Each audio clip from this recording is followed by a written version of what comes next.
பலமும் பயமும். சிங்கம் ஒன்று காட்டு வழியே நடந்து வந்து கொண்டிருந்தது. அதற்கு சேவல் கூவும் ஒலியை கேட்டால் போதும் மிகவும் பயந்துவிடும்.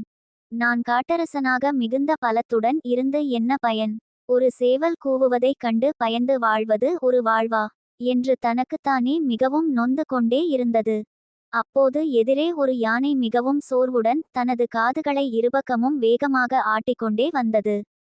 அதனை கண்ட சிங்கம், யானையாரே, மிக பெரிய உருவம் கொண்ட உமக்கு என்ன கவலை?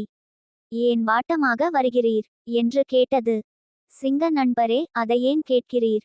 எனக்கு நிம்மதியே இல்லாமல் போய்விட்டது. இதோ எனது காதுகளின் பக்கத்தில் குளவி ஒன்று பறந்து கொண்டே இருக்கிறது. அது காதுக்குள் நுழைந்து கொட்டிவிட்டால் அந்த வலியை தாங்க முடியாது.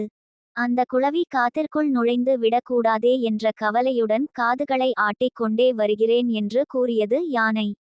எத்தகைய வல்லமை உள்ள உயிருக்கும் கூட அதுக்குன்னு ஒரு கவலை நிச்சயம் உண்டு.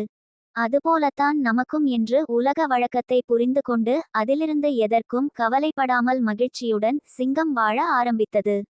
நீதி, பயம், பலவீனம் இரண்டும் மனிதர்களுக்கும் விலங்குகளுக்கும் பொதுவானது. Web links.